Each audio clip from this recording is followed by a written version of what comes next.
Buen día, el día de hoy vengo a presentar mi experimento teórico que consistió en la investigación del efecto Shubnikov de Haas como parte de mi tercer proyecto del Laboratorio de Física Contemporánea 1. Este efecto consiste en la oscilación de la resistencia en materiales conductores o semiconductores ante fuertes campos magnéticos y bajas temperaturas.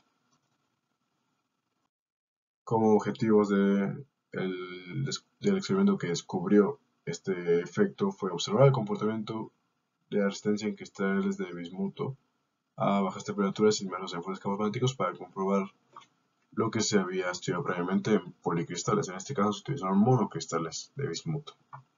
Particularmente, mi objetivo al investigar este efecto fue comprender qué sucede en el fenómeno y qué lo produce, así como contextualizar la importancia del descubrimiento respecto a experimentos previos. Esto me permitió reconocer la importancia de la investigación experimental al momento de descubrir nuevos fenómenos físicos y cambiar paradigmas en la ciencia. Introduciendo unos conceptos, hablaremos de la magnetoresistencia, que es una propiedad que tienen ciertos materiales de variar su resistencia eléctrica cuando son sometidos a un campo magnético. Esta fue descubierta por William Thomson, pero sus razones cuánticas se descubrirían hasta el siguiente siglo. Particularmente el descubrimiento o la teoría cuántica que explica el efecto Shubnikov de Haas tiene sus bases en la cuantización de Landau, la cual es la cuantización de las órbitas del ciclotrón de partículas cargadas en campos magnéticos. Evidentemente, estas órbitas son son manifestaciones de energía, por lo que, de acuerdo a lo que dice la mecánica cuántica, están cuantizadas, por lo que solamente pueden ocupar órbitas con valores discretos, llamados niveles de Landau. Esta cuantización es directamente responsable de oscilaciones en propiedades electrónicas de los materiales como función del campo magnético aplicado. Así, se da un sistema bidimensional de partículas no interactuantes con cara Q y spin S, confinadas a un área rectangular en el plano XY, en presencia de un campo magnético uniforme B, que sea uniforme, nuevamente repito, a lo largo del eje Z. El hamiltoniano del sistema lo podemos expresar de esta manera. Nuevamente P es el operador momento canónico y A es el potencial vectorial electromagnético asociado a nuestro campo magnético de esta manera. Existiendo la libertad de elegir este potencial vectorial, vamos a elegirlo tal que podamos sustituirlo como se muestra en esta ecuación, donde ya tenemos incluida la magnitud del campo en esta dirección respecto a que corresponde a la elección que se hizo para el potencial vectorial electromagnético. Dada esta elección, el operador P sub y conmuta con este hamiltoniano, por lo que podemos sustituirlo por su autovalor h barra ky. Y a su vez podemos darnos cuenta que qb sobre c es el inverso de la frecuencia de ciclotrón de partículas cargadas bajo este campo magnético, por lo que los podemos sustituir y nuestro nuevo hamiltoniano quedaría escrito en esta forma, donde si nos damos cuenta, este es exactamente el hamiltoniano para el oscilador armónico cuántico con frecuencia nuevamente de ciclotrón, y podemos ver que el potencial está desplazado en el espacio por este valor, donde existe esta libertad de degeneración correspondiente al número cuántico K sub y, lo cual, nuevamente repito, va a dar generación en el sistema y por lo tanto más estados que puedan ocupar los diferentes niveles para cada órbita. Así cada órbita está dada por la energía correspondiente del oscilador armónico con la frecuencia de ciclotrón, con el número cuántico n mayor o igual a 0. Cada conjunto de funciones de onda con el mismo valor de n es llamado nivel de Landau, y sus efectos son observados cuando la energía térmica media es más pequeña que la energía de separación de niveles, lo cual significa justamente bajas temperaturas y campos magnéticos fuertes. Retomando el efecto, este de Cherenkov de Haas es observable en conductores y semiconductores a temperaturas cercanas al cero absoluto y en campos magnéticos muy fuertes. Lo que sucede, recordando, es una oscilación periódica de la magnetoresistencia con respecto a la intensidad del campo magnético. Esta dada por la cuantización de Landau. ¿En qué sentido? Bueno, modelando de igual forma nuestro fenómeno en un gas de electrones de dos dimensiones rectangular, al aplicarse un campo magnético perpendicular al plano, los electrones describen movimientos circulares. En los bordes del gas, los electrones no pueden completar las trayectorias circulares, pues se dispersan en la interfase. Estos eventos de dispersión dan a los electrones más energía.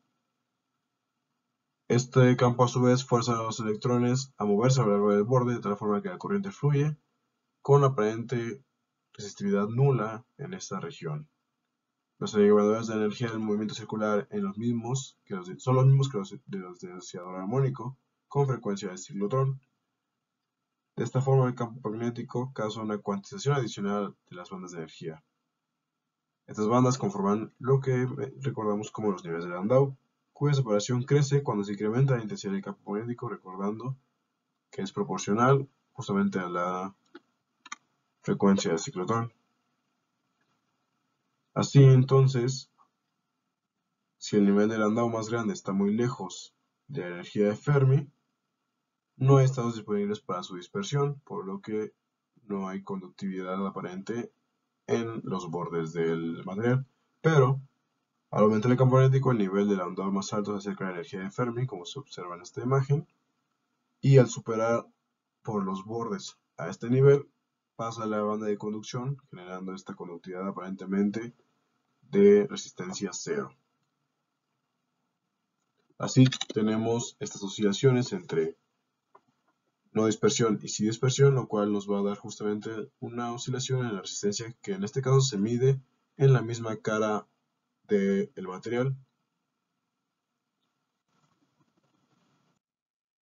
Así, el arreglo experimental que idearon Cherenkov y de Haas era a partir del cristal de bismuto en forma de alambre, recordamos un monocristal con alto grado de pureza. Este se colocaba sobre una base, conectado nuevamente a un medidor de voltaje sobre su misma cara, en dos puntos sobre una misma cara, y en sus extremos para inducir la corriente que iba a circular en los bordes del cristal. Esta base le permitía rotar sobre su eje principal, que caracterizamos el que une sus dos caras, sus dos extremos, de tal forma que simplemente rotaba en este sentido. Este se ubicaba entre dos electroimanes con capacidad de generar hasta 40 kilogauss y ubicados de tal forma que se generara un campo magnético nuevamente uniforme para facilitar el análisis de datos. Todo esto dentro de un criostato para lograr las bajas temperaturas de hasta hidrógeno sólido. Los datos más relevantes se tuvieron a temperatura de hidrógeno líquido de alrededor de 11 o 14 Kelvin. Aquí tenemos una idealización un esquema del cristal utilizado por Cherenkov y de Haas que corresponde a un cristal en forma de alambre con sus ejes caracterizados por líneas punteadas. Tenemos el eje principal, el que une los dos extremos, y en el borde, en el extremo del cristal, tenemos tres ejes que corresponden a ejes binarios, los cuales van a variar su orientación con el campo conforme este se gire sobre su eje principal. Esto va a ser más relevante conforme vayamos analizando los resultados. Así, los primeros resultados que tenemos fue la variación del campo magnético mientras se medía la resistencia del cristal. Lo esperado era observar un comportamiento cuasi parabólico al inicio a bajas intensidades de campo, para luego moverse en un comportamiento cuasi lineal conforme se iba aumentando la intensidad del campo. Sin embargo, lo que observaban fueron curvas que tenían ciertas oscilaciones más complejas de lo predicho, particularmente para las orientaciones en las que uno de los ejes binarios estaba paralelo con las líneas de campo, se tenían estas curvas de mayor resistencia, mientras que para aquellas en las que la orientación de ese mismo eje era perpendicular a las líneas de campo, la resistencia disminuía y presentaba un comportamiento menos oscilante. Esta primera observación, fuera de lo esperado, a lo realizado en policristales, que corresponde a la imagen de la izquierda, hizo que se efectuaran más estudios, ahora variando la orientación de este eje binario con las líneas de campo magnético. Así tenemos las siguientes curvas, donde que para ciertas determinadas intensidades del campo se fue variando el ángulo desde menos 30 a 30, esto por la periodicidad que se observó en los ejes binarios. La curva más simple se obtiene a baja intensidad de campo magnético, que es la que se esperaría para policristales, pero vemos que conforme se aumenta el campo magnético, esta curva deja de comportarse de una manera simple y empieza a agarrar valores complejos u oscilaciones complejas. Estas mediciones se hicieron a temperatura de 14 Kelvin. Así, conforme sigamos aumentando el campo magnético, la complejidad de las curvas aumenta. Ya tenemos más oscilaciones y se pierde el comportamiento sinusoidal simple de policristales en intensidad de campo magnético alta. Los datos más particulares que se obtuvieron fueron a esta intensidad de campo magnético de 30.65 kGauss, donde se tiene esta periodicidad de cada 60 grados, nuevamente por la disposición de los ejes binarios, pero dentro de cada periodo se tienen estas oscilaciones que nunca se habían observado antes en cristales o experimentos similares. Esto hizo pensar nuevamente que se trataba de un efecto real, que no se correspondía a lo que clásicamente se suponía, lo cual posteriormente se comprobaría de acuerdo a la cuantización de Landau. Así, los resultados anteriores muestran que las leyes reales de los cambios de resistencia son completamente diferentes a las que se inferían a partir de mediciones en hilos policristalinos por trabajos como los de Kapitsa. Este efecto, descubierto en 1930, es una de las tantas manifestaciones macroscópicas debidas a la naturaleza cuántica de las partículas y de la energía.